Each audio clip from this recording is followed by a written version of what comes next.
Jesteśmy w Krępa Kaszubska, u Daniela i chcielibyśmy Wam zaprezentować jego Golfa 1.9 TDI, który jest niezwykle, albo inaczej, zwykle niezwykły. Czemu Golf? Ile lat? I skąd zamiłowanie do wyścigów na 1/4 mili? No tak po kolei miłość do Golfa no to wzięła się już od lat młodzieńczych. To jest auto, które jeździło po ulicach wtedy, kiedy ja dorastałem. To jest taka miłość od młodych lat do motoryzacji. No i zawsze to był Golf 1, 2, to były samochody, na których się człowiek wychował. Stąd Golf i stąd ta miłość. Ten egzemplarz mam już ponad 12 lat. Wtedy, kiedy były plany jakiejś tam modyfikacji tego samochodu, bardzo popularny był silnik 1.9 TDI, taki potoczny ten pompowtrysk. Bardzo łatwy, lekki, przyjemny do tuningu, dający duże możliwości i stąd padła decyzja właśnie na diesla, bo fabrycznie motor dosyć mocno przygotowany, wyposażony w turbinę. Nie trzeba było dużo przerabiać, żeby już jakiś tam przyrost mocy zaobserwować. To był fabryczny Golf 1.5 zwykły diesel z mocą tam pewnie coś około 55 koni mechanicznych i 4-biegową skrzynią biegów. A teraz silnik ma z? Teraz silnik pochodzi z Golfa 4, potoczna z jednostka 1.9 TDI 130 koni, ASZ oznaczenie i z 6-biegową skrzynią biegów. I jak był budowany, to na początek to auto miało tylko napęd na przednią oś, seryjny silnik plus program i tam prawie 200 koni z tego było. Przy momencie obrotowym 400 Nm już fajnie tym się jeździło. Czy już wtedy Ty robiłeś program? Znaczy nie, pierwsze programy to niestety, jeszcze wtedy nie umiałem. To była moja dopiero przygoda z motoryzacją i trzeba było korzystać z firm się tym zajmujących. No ale w miarę rozwoju, jak człowiek nie chciał poprzestać na tym, co jest, ciągle coś modyfikował i ciągle modyfikacje przy silniku wymagały zmiany w softu, to człowiek zaczął się tym interesować i jak to zrobić, żeby się tego nauczyć. No i lata trwały i powoli się człowiek tego nauczył. Dokupował jakiś tam sprzęt, podglądał innych, jak to robią inni tunerzy, przeglądał inne softy i jakieś tam wnioski się wyciągało. No bo teraz nie ma co ukrywać, że projekty spod Twojej ręki, ja tak powiem o świecie drag racingu, robią wyniki, są w czołówce polskiego drag racingu, więc Twoja nauka tak naprawdę od początku do dnia dzisiejszego zrobiła duży progres i jesteś taki bynajmniej ja tak odbieram, znaczącą osobą, jeśli chodzi o diesle. I na przykład jak dużo robisz w miesiącu takich rzeczy? No miło mi to słyszeć, co mówisz, a tak ogólnie no to najbardziej popularne są takie modyfikacje, tak zwane stage one, czyli taki seryjny samochód przyjeżdża i chce mieć tam po prostu troszkę więcej momentu obrotowego czy koni mechanicznych. No takich aut tam 5-7 w miesiącu się robi. Zależy, no zimą jest to mniej, bo wiadomo, że śnieg pada ślisko. Latem, jak tylko słońce wychodzi, robi się ciepło, to tych samochodów zaczyna przyjeżdżać więcej. Nie? Czy ludzie chcą podnosić głównie moc, żeby auto było tylko mocniejsze, czy przyjeżdżają osoby, które stwierdzają, że ja robię trasy i chciałbym, żeby auto było wystrojone tak, żeby paliło mniej, żeby ten na przykład 5. czy tam 6. bieg był bardziej ekonomiczny? Tak właśnie, często przyjeżdżają ludzie nie tacy, co, że tak powiem, mocno wykorzystują samochody, tylko przeciętny śmiertelnik Kowalski, nawet taksówkarze przyjeżdżają po to, żeby zaoszczędzić na spalaniu paliwa, żeby auto było ekonomiczniejsze, żeby było bardziej dynamiczne i ekonomiczniejsze. Dobra, ale jednak przyjeżdżają też tacy, dobrze wiemy obaj, którzy chcą wyciągać maksa, tak? I z naszych filmików już na kanale, kto oglądał wcześniej, wie, że tych diesli trochę jest, że moc w granicach 500 koni. I teraz powiedz, najpierw skupmy się na tych 500 koniach u nich, potem pogadamy u Ciebie, co jest. Czy te 500 koni jesteś w stanie bardzo łatwo uzyskać, czy jednak budowa silnika już mocno odbiega od serii? No niestety dla 500 koni z silnika 1.9 TDI to silnik trzeba praktycznie cały przebudować. Taki seryjny, fabryczny silnik 130-konny czy ten 150-konny, tak jak taki ten goły słupek, on jest w stanie znieść tak 300-350 koni bez ingerencji do jego wnętrzności. Wszystko co więcej chce się zrobić, no wymaga wymiany podzespołów na mocniejsze, po to, żeby po tej modyfikacji, żeby ten silnik działał, żył, żeby jeździł, żeby się szybko nie psuł. Czy taka żywotność 500 koni jest spora? Nie będę teraz mówił o drag racingu, tylko jeżeli teraz na przykład ja przyjeżdżam, mam Golfa, te 250 koni, stwierdzam, że chcę mieć więcej, pod 400, budżet taki i taki i stwierdzam, dobra, chciałbym mieć 400 koni, budujemy to i czy jest jakaś gwarancja, że to będzie awaryjne, bezawaryjne?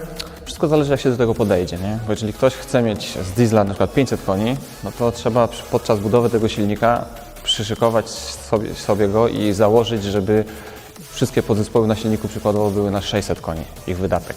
Jeżeli taka 600-konna jednostka będzie wystrojona na 500 i ktoś będzie ją używał z głową, to nie będzie to silnik awaryjny, będzie normalnie można go użytkować, no ale użytkować z głową. Dobra, to teraz przejdźmy do Twojego. U Ciebie jest koni, ostatnio wpadł wykres w internet, już wiemy ile jest, więc proszę powiedz.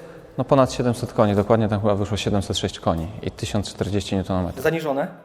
Dlaczego zaniżone? Nie wiem, no śmieję się. Nie, jest to wynik taki wyszedł po prostu. Z taką mocą jeździłeś w tym sezonie? Tak, jest to odhamowana moc po całym sezonie wyścigowym. To jeszcze jest pieśń przyszłości, DSG nie jest potrzebne chociażby. I to jest moc z nitro? Tak, to jest moc z wszystkimi dodatkami, z nitrem i z tryskiem wody. Jak osiągnąłeś tą moc?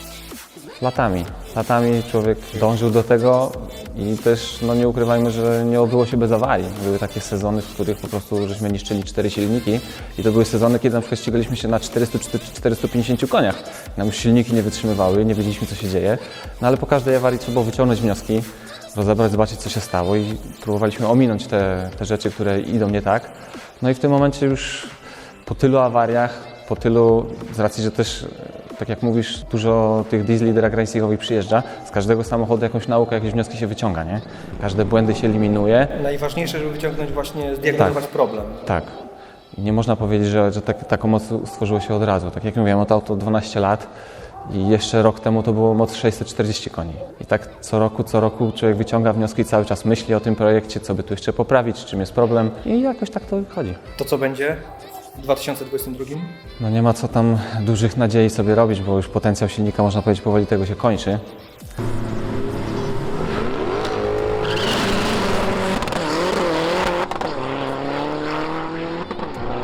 Nie mówię, że kończy się potencjał podzespołów, ale już wytrzymałość silnika się kończy, już zaczynają nam bloki pękać na przykład, czyli element tak zwany niewymienny. No już jest bardzo ciężko cokolwiek więcej uzyskać, ale no to nie znaczy, że nie będziemy próbowali, nie? Bo nawet można zostać przy tej samej mocy, a zmieniając charakterystykę pracy silnika, przenosząc moc w inne obroty, czy dopasowując inaczej przełożenia skrzyń biegów, jeszcze można coś tam powalczyć. A swapować na przykład na większą pojemność? Jest sens? Jak najbardziej pojemność to jest zawsze więcej koni z pojemności można zrobić, ale to już raczej nie w tym aucie. Co mógłbyś kupić, jeśli byśmy mieli wybierać jakiś samochód za te pieniądze, które tu włożyłeś? Bo ciężko na pewno zliczyć to, ile tu się włożyło finansów. W pewnym momencie ja tak miałem, że przestałem liczyć, bo bolało, ale no, można porównać na co mógłbyś wydać te pieniądze. Bo nigdy tego nie liczyłem tak naprawdę, ile tych pieniędzy poszło, bo projekt ma tyle lat, bo jest traktowany jako hobby. I ciężko jest powiedzieć, co by można było kupić za te pieniądze, ale też ciężko jest je policzyć, bo nie było finalnie budowane tak, że postawiliśmy auto, zbudowaliśmy i jest. To auto się rozwijało przez 12 lat. Przez 12 lat jeździło po zawodach, ścigało się, nie jedną skrzynię zniszczyło, nie jeden napęd, nie jeden silnik. Także ciężko jest policzyć te wszystkie pieniądze, te wszystkie awarie, chociażby same opony w tym samochodzie. Ale no, jakbym tak nie miał tego samochodu, odkładał te pieniądze do skarbonki, to może jakiś tam 3-4-letni RS by był. Zastanawiałem się, czy powiesz powyżej 100 000, czy nie. Powiedziałeś jeszcze więcej. Dżentelmeni o pieniądzach nie rozmawiają, ale no ciężko jest to określić. Tak jest, ale widzów na pewno to będzie interesowało. No mówię, to jest kilka lat, ziarko do ziarka na pewno by się zebrała duża miarka.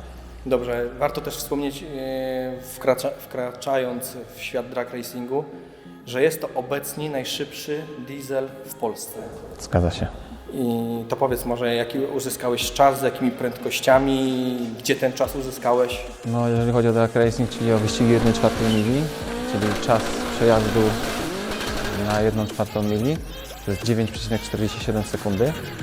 Czas na przykład od 0 do 100 ten samochód robi w 2,5 sekundy. Dzisiaj sprawdzaliśmy, że Bugatti Veyron robi w 2,5 sekundy 100-200, czyli można by było się z nim pościgać. No oczywiście, jeżeli rozmawiamy, bo ja ten czas zrobiłem na torze, na dragowych oponach i na pierwszych metrach torze, który jest wylany klejem. Na takiej zwykłej ulicy, na zwykłych oponach na pewno ten czas będzie gorszy, nie? Może około 3 sekund. Sprawdzimy to dzisiaj. Możemy Ja mam sprawdzić. Dragiego w samochodzie. Możemy sprawdzić.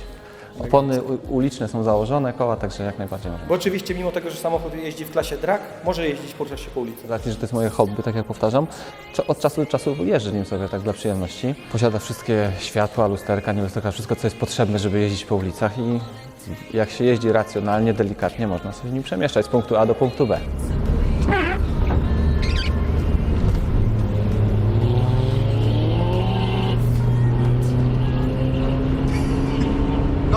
Goń go! Nic nie widzę! O kurczę! O kurczę, gdzie on jest? A powiedz mi, jaką uzyskałeś prędkość na ćwiartkę? Moja najlepsza prędkość na czwartkę tym samochodem to było 237 km na godzinę. 9 sekund. Tak. Szkoda, że nie masz fotela pasażera. Można... No musielibyśmy wymontować butle i wtedy można włożyć fotel. Nie, niech jest tak jak jest. Okay. Tak jak wspomniałeś, budowałeś samochód 12 lat, miał seryjną jednostkę 1.5, teraz mamy 1.9, tak? 1.9. Ale no nie można przejść obojętnie, że mamy klatkę w środku, co widać, karoseria jest przebudowana i powiedz, chcielibyśmy wiedzieć, jak etapowo wyglądała przebudowa tego samochodu. Od momentu, kiedy go kupiłeś, to czy najpierw inwestowałeś w silnik, czy robiłeś coś innego, jak on blacharsko wygląda, bo teraz no, wygląda bardzo dobrze, więc no, chcielibyśmy po prostu wiedzieć. No, budowa tego samochodu tak naprawdę jeszcze się nie skończyła. Dopóki jest pasja, cały czas coś będę działał przy tym modelu. Samochód blacharsko, nie robiłem przy tym samochodzie tak naprawdę nic. Został odkupiony w bardzo dobrym stanie od takiego pana, który o niego bardzo dobrze dbał. Samochód nawet nie był przede mnie lakierowany. Oczywiście był tam jakoś malowany tam pod listwę kiedyś, gdzieś tam przez kogoś, bo widać, że dół jest troszkę inny kolor, góra jeszcze jest w oryginalnym syntetyku z lat 80. Ale no przebudowa trwała bardzo długo. Najpierw to był ten zwykły silnik 130 koni zamontowany, zrobiony na 200 koni, był tylko napęd naprzód. Ale wiadomo, apetyt rośnie w miarę jedzenia. Człowiek jak już coś ma, zawsze chciałby coś więcej. Zaczęły się przebudowy, to większa turbina, to z układem paliwowym. Oczywiście jak się robi jedną rzecz, modyfikuje, to za sobą pociąga kolejne wzrosty mocy, pociąga za sobą modyfikację sprzęgła. Później jak już doszliśmy do mocy jakieś tam około 400 koni, okazało się, że no też te 400 koni generuje dosyć spory moment obrotowy, bo ponad 600 Nm. I się okazało, że no na przednim napędzie nie da się jeździć tak naprawdę tutaj nigdzie.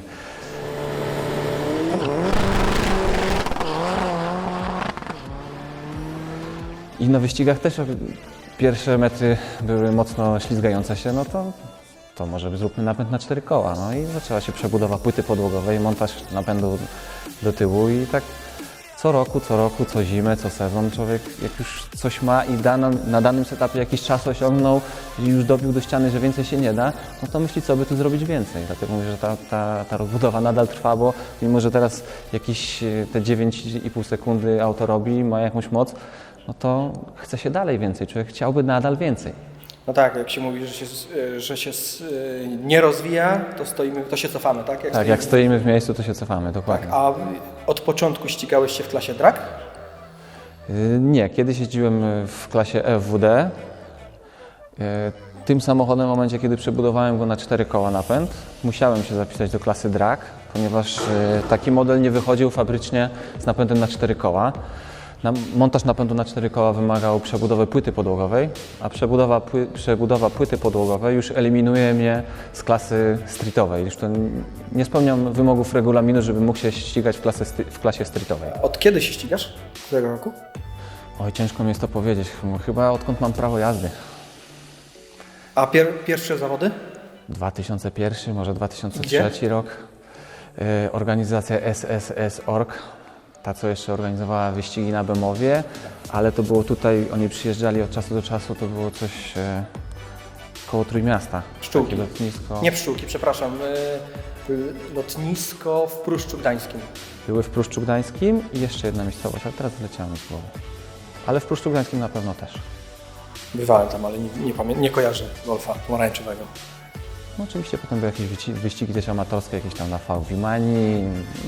Od tego każdy zaczynał, tak. Ja pierwsze kroki stawiałem na Civic Club Polska. Później były bardzo popularne wyścigi, te uliczne Night Power po ulicach, miastach, nocne wyścigi.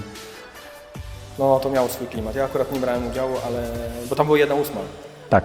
Więc to tak gdzieś tam mnie odpychało od tego, żeby tam wziąć udział, ale jeździłem, patrzałem, oglądałem, no bo to jest część motoryzacji, więc jak najbardziej. A czy byłeś za granicą?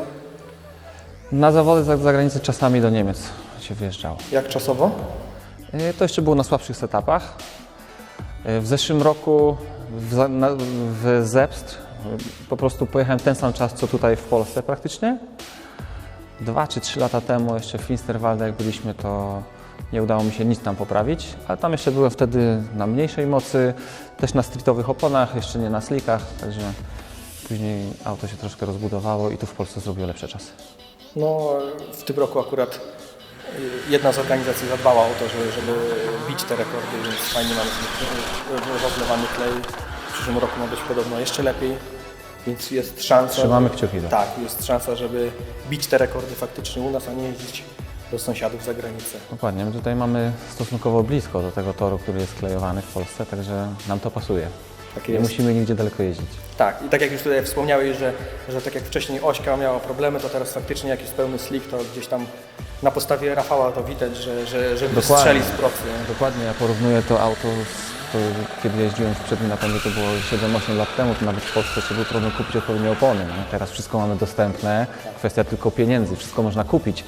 W dzisiejszych czasach trochę inaczej się na to patrzy i możliwe, że ten samochód by nie był z napędem na 4 koła. Nie? Tak jak narzekamy na internety, na dobę cyfryzacji i technologii, tak mamy też dzięki temu dostęp do Tak, ściągania kiedyś wielu parę lat wstecz innymi sposobami człowiek musiał sobie radzić, szukać pewnych rozwiązań, które pomogą.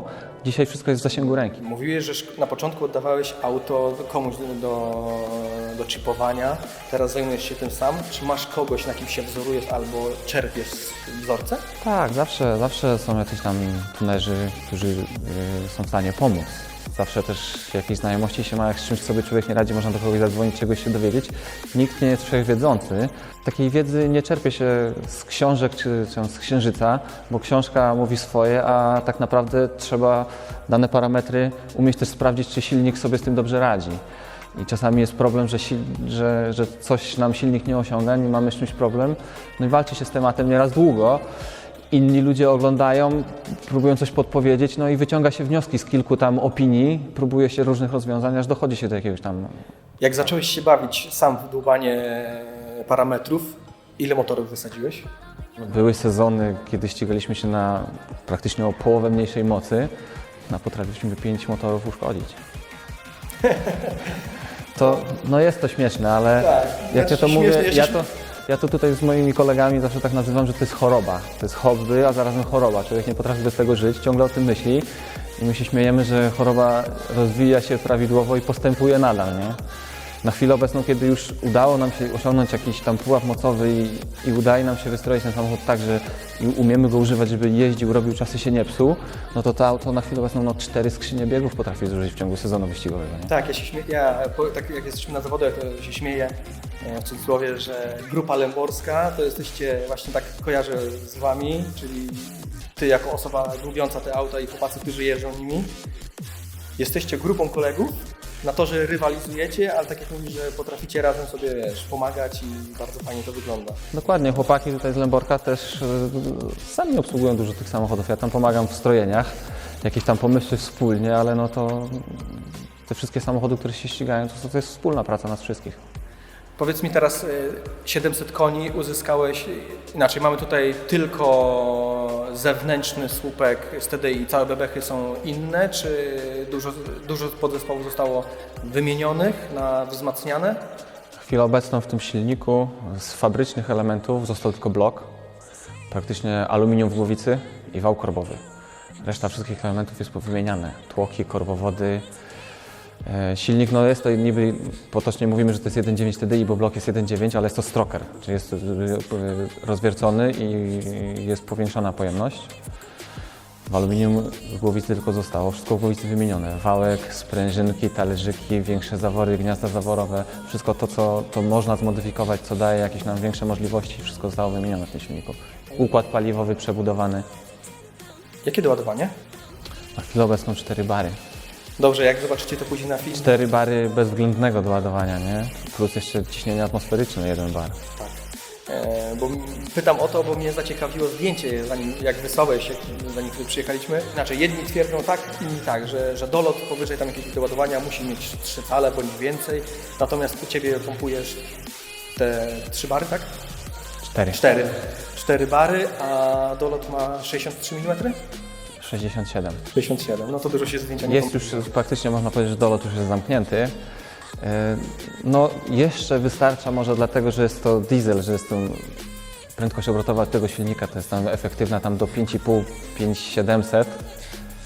Jak to by była benzyna, która miałaby się wyżej kręcić, wiadomo, że przepływy są większe, wtedy ten dolot już nie dałby rady na pewno. Powiedz mi, Daniel, czy to jest komplet, na którym jeździłeś wcześniej? Tak, no, dobra, już teraz wiem. Kojarzę po naklejkach. Jest komplet, na którym jeździłeś wcześniej, na którym jeździłeś później. Czy to jest po prostu przed tyłem? Nie, to są 2 komplety, tylko 2 różne rozmiary i obydwa były używane w tym sezonie. Który był pierwszy? Pierwsze były te mniejsze koła, tak. I to czas? Bo podejrzewam, że rekord pojechałeś na większej opcji. No tak nie do końca. Teoretycznie tak powinno być, takie jest założenie, ale z racji, że też próbujemy innych rozwiązań z przełożeniami ze skrzynią biegów, także pod różną z przełożenia skrzyni biegów różne koła zakładamy. Okej. I no o dziwo rekord udało się pojechać na tych mniejszych kołach, ale za to na dłuższej skrzyni, bo jak na tą dłuższą skrzynię zakładaliśmy większe koła, to już auto było troszeczkę wolniejsze na mecie. A nie myślałeś o jakimś lekkim kole? Myśleć można zawsze, tylko to zawsze się ogranicza do finansów. To jest właśnie w miarę lekkie koło, które było na rynku wtórnym za nieduże pieniądze. Tak, to są felgi Zopla strukturalne. Są w miarę lekkie i no, na razie nam starczają, nie? No spoko, jak na silnika to... Tak, opona też jest, że tak powiem, cienka, ma mało gumy, też jest lekka, nie? Nie jednak na mały. Na małych kołach, ale na dłuższej skrzyni, nie? Czyli jakie jest podsumowanie? Podsumowanie jest takie, że rozmiar nie zawsze ma znaczenie.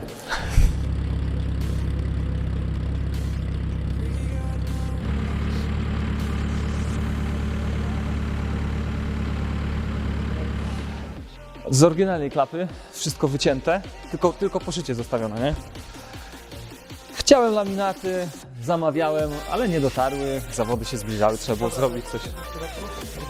Drzwi są te są akurat teraz seryjne, wszystko jest tak jak fabrycznie było, ale mam komplet drzwi odelżonych, bez tapicerek, bez szyby, tylko z poliwęglanem, takie lżejsze, że czasami tam na zawody sobie je przykręcam, nie?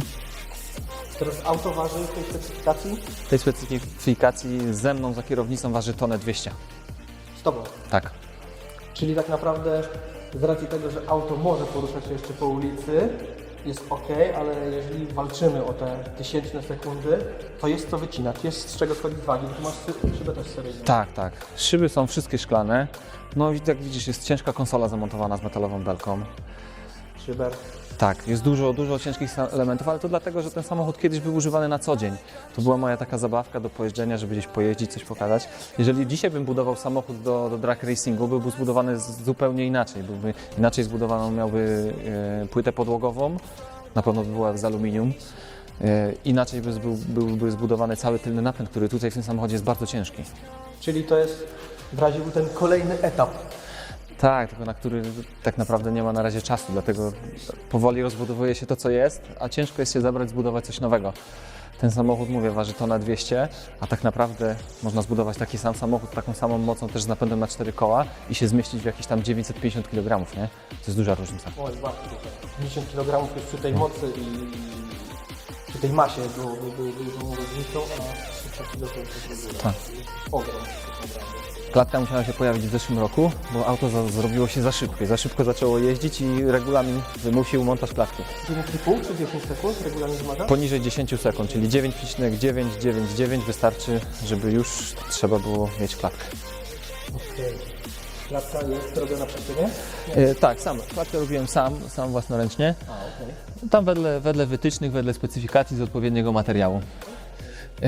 Jest to cały system zaadoptowany w wtrysku metanolu, ale ja go używam jako wtrysku czystej wody destylowanej do silnika. Jakie też zbijasz? Obniżamy temperaturę spalin, tak, w komorze spalania. Jakieś 50-70 stopni EGT spada. Po to, żeby silnik nam dłużej A testowałeś działał. to jakaś różnica, na przykład 50 etanolu procent i 50 wody, bądź jakiś taki stosunek, czy od razu stwierdziłeś, że woda, bo tak faktycznie gdzieś z informacji z internetu zaczerpnięte? Znaczy nie, jak już zakupiłem tą instalację, zamontowałem oczywiście, były próby na metanolu. Po kilku awariach silnika zauważyliśmy, że tu metanol właśnie nam psuje tego diesla. Za wysoki stopień sprężania diesel ma i metanol samoczynnie się zapalał od wzrostu ciśnienia, nie wtedy, kiedy miał. I spalanie stukowe niszczyło nam silniki. No, kilka awarii było, zanim osłuchałem silnik i się w słuchawkach i się domyśliłem, o co chodzi. I od wtedy właśnie zrezygnowaliśmy z metanolu i tylko czysta woda, żeby zbić temperaturę spalin, a żeby nie niszczyć motoru. Właśnie są różne szkoły. Ja przez pewien czas chciałem zakładać tryb metanolu i czytając i rozmawiając nawet z zawodnikami na zawodach, są tacy, co stwierdzili po wynikach, że efektywniej wlać im 100% etanolu, a są tacy, co twierdzą, że maksymalnie 30% reszta wody. Nie? Dokładnie. I no to wszystko może wynika ze specyfikacji silnika. Ja myślę, że to bardziej wynika z troski o motor, bo przyrost mocy z tego metanolu jest znikomy w stosunku do tego, że jeżeli będzie więcej wody, silnik będzie bardziej żywotny. Tak, no wiadomo, obniżamy temperaturę pana, jak wcześniej powiedzieliśmy, Tak. a wytrzymałość to jednak przegrzewanie jednostki. Dokładnie.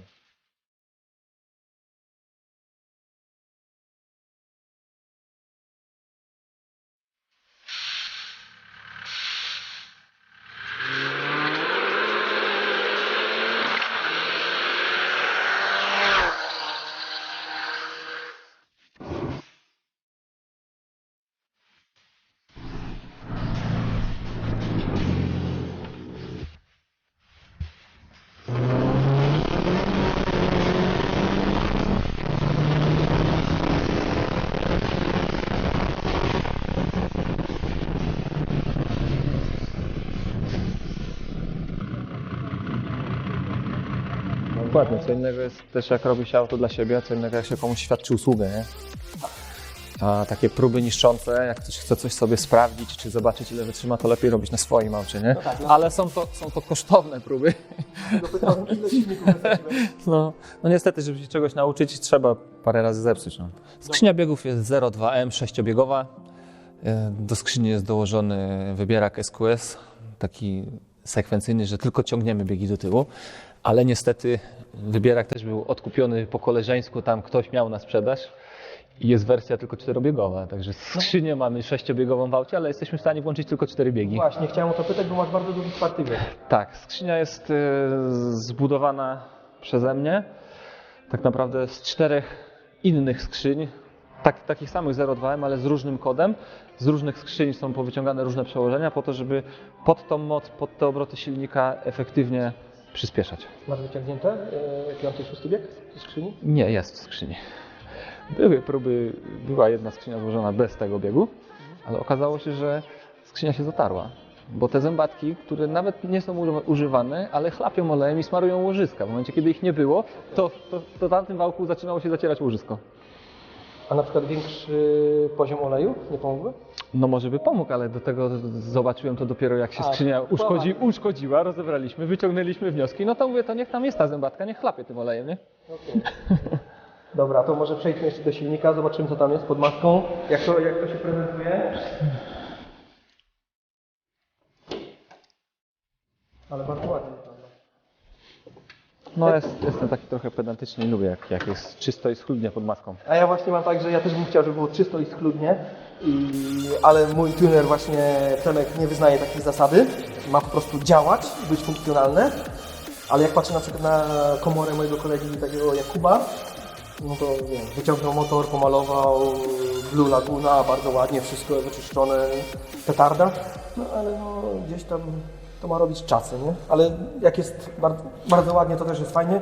Aczkolwiek robienie tego clean looka, żeby chowanie wszystkiego na przykład po kątach, no to w naszym motorsporcie Znaczy nie, no jest to bardzo nie o to uporczywe, chodzi. Nie? Tak samo ja tutaj też nie przykładam do tego uwagi, żeby to było jakoś tam odmalowane, żeby ładnie wyglądało, żeby się świeciło, żeby było wypolerowane, ale no lubię jak silnik jest czysty i suchy, jak z niego tam nie cieknie, nie leci z każdej strony. Czemu nie aluminium? No to też było robione parę lat temu. Nierdzewka była pod ręką. Poza tym dopiero wtedy kupiłem Tigę, uczyłem się spawać. Jeszcze nie umiałem spawać aluminium. Tak zostało zrobione i tak jest.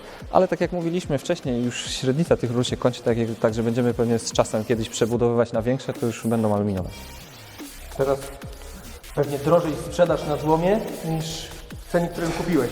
Nie? Tą nierdzewkę. Wszystko możliwe. A powiedz mi, są takie głosy, że przy dużych doładowaniach siatka powoduje, że tak powiem, zapchanie turbosprężarki. Czy też masz takie doświadczenie, czy nie? Tak, jest taka możliwość, dlatego ta siatka tutaj jest tak jakby powiększona jej powierzchnia. Okej. Bo jeżeli by była tak normalnie na przeciętą rurę założona, to tak, hamowały przepływ. To jest seryjny komputer? Tak, seryjny komputer, Na seryjnym komputerze. wszystko kurde. oprogramowanie jest na EDC15, tak. Duża ingerencja w takie modyfikacje w komputerze? No trochę trzeba tam rzeczy pozmieniać, ale no Inaczej. tak jak wspomniałem na początku, dlatego ten silnik, bo on fabrycznie był wyposażony w turbosprzężarkę, sterownik, ogarnia czujnik ciśnienia, sterowania turbiną, wszystko, że nie ma potrzeby wymiany instalacji, jakichś innych sterowników. Było nam to po prostu taniej, szybciej i prościej zrobić. Okej, a na rynku są jakieś takie komputery zewnętrzne, które można zaadoptować do silnika 1.9 i daje jakąś większą efektywność wystrojenia samochodu? Dodatkowe jakieś parametry?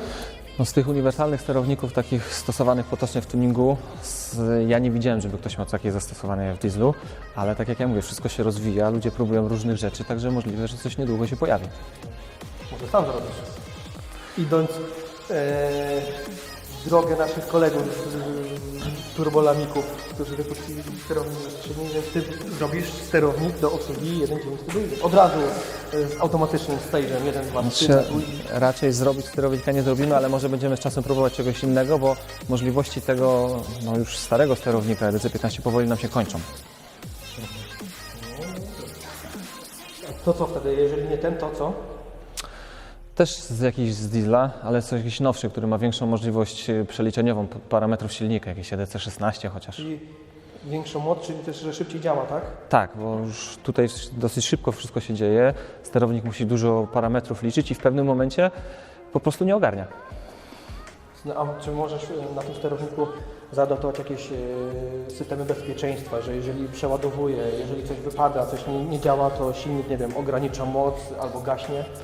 Znaczy się tak, jeżeli chodzi o sam BOST, jeżeli by turbo wychodziło poza mapę, przeładowywało, to można to zrobić, ale jakieś tam inne rzeczy typu temperatura czy coś, to już nie, ten sterownik nie monitoruje tego, tak, on to widzi, ale nie reaguje. Okej, powiem Ci tak, gdybym nie znał auta, no faktem, że teraz w obecnej specyfikacji widać, że jest coś więcej. Gdybyś miał może wszystkie ciemne szyby i byśmy nie widzieli środka, to jeszcze nie, ale obecnie widać, że jest nagrzewane. Aczkolwiek przełożyć to do zwykłego Golfa 4 czy Mini, takie już teraz pospolita, bo już trójka już wyginęła, trójki to już w ogóle, no to no slipper totalny, nie? Dokładnie. Bo patrząc na silnik, no, mówiliśmy o tym, że jest wymienione tyle rzeczy podzespołów, żeby uzyskać tą moc, ale patrząc na to, no tego nie widać. No on wygląda z wierzchu, jego kształt się nie zmienił, wygląda tak jak seryjny, nie? Jakbyśmy tam oglądali go od tyłu, no to tam kolektory, turbina to wygląda inaczej, ale przód silnika, kształt jego jest taki jak był. A jaka jest turbosprężarka? Obecnie jest GT33. Masz 3-calowy? Dobrze? 78 mm. Nie wiem, ja na cale nie zawsze w milimetrach podaję. Ciężko mi jest cale. Zawsze muszę się zastanowić, żeby to przeliczyć. A to jest 67? Ta na pewno. Co ty? Tamto tak, no. Komałek, mówię, że 63. Możliwe, już nie pamiętam dokładnie. Czekaj. No pewnie. Naprawdę, spoko.